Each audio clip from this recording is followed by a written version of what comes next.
All right, today we're diving into a huge class action lawsuit that's been filed against one of the biggest mortgage lenders out there, Rocket Companies. And the accusation? Well, it's a big one, that they completely rigged the system for their own profit. You know, if you've ever bought a home, this is a question you've probably asked yourself.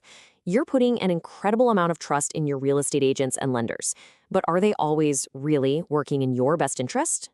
Well, according to this new lawsuit, for maybe hundreds of thousands of people, the answer to that question is a big, firm no. It claims Rocket Mortgage was at the very center of a scheme that was designed to inflate what you pay for a home. Okay, so let's get right into the heart of it. What exactly is Rocket being accused of doing? The whole case, which was filed by the law firm Hagens Berman, really hinges on this accusation of an illegal steering scheme. So what this basically means is the lawsuit claims Rocket was pushing clients to use their own mortgage company, even when there were better, cheaper options on the table. Think of it like this. It's like your real estate agent telling you there's only one car dealership in town, and it's the best one, but they forget to mention they're getting a massive kickback from that dealer. So you're probably wondering, how did this whole thing supposedly work? Well, the lawsuit breaks it down into 3 simple steps. First, Rocket uses its huge referral network to connect you, the home buyer, with an agent. Then, that agent has to pay a pretty hefty 35% referral fee back to Rocket. And here's the kicker. Step 3. In return, that agent is allegedly required to push or steer their client right back to Rocket for the mortgage. And this is where a really important legal idea comes into play. It's called fiduciary duty. See, a real estate agent is legally and ethically supposed to act in your best interest, not their own. The lawsuit is arguing that by steering clients back to Rocket, these agents were breaking that fundamental promise. And we're not talking about a few isolated cases here. The lawyers behind this lawsuit think the scale is just massive. Steve Berman, the firm's managing partner, said they believe at least hundreds of thousands of consumers have been duped. So they're arguing this was a widespread problem. Okay, but that's just one side of the coin, right? There are always 2 sides to a story.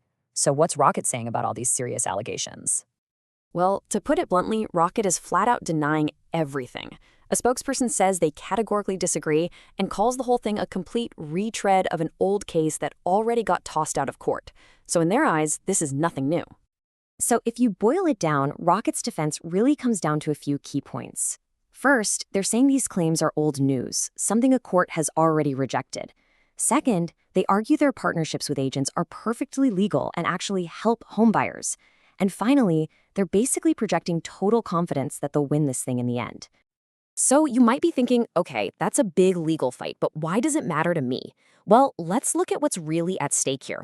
We're talking about huge amounts of money, consumer trust, and the very laws that are supposed to protect us. First off, let's just talk about the sheer amount of money involved. The lawsuit itself points to Rocket's own earnings report. Get this, a jaw-dropping $1.78 billion in revenue in a single quarter. And here's where it gets interesting. The lawsuit actually uses Rocket's incredible success against them. The plaintiffs point to this massive 148% jump in revenue year over year as proof that their alleged scheme was, as they put it, a resounding success for the company's bank account. Now, the specific law that Rocket is accused of breaking is called RESPA, and really, its whole reason for existing is to protect people like you and me from getting hit with crazy high or hidden costs when buying a house, which of course is exactly what the lawsuit claims was going on. So where does all this leave us? Well, the battle lines are drawn, but the future here is pretty uncertain. This legal fight is really just getting started. So it really boils down to 2 completely different stories. On one side, you have the claim of a massive illegal referral scheme that hurt consumers. And on the other, a strong denial that this is all just a rehash of an old case that already went nowhere.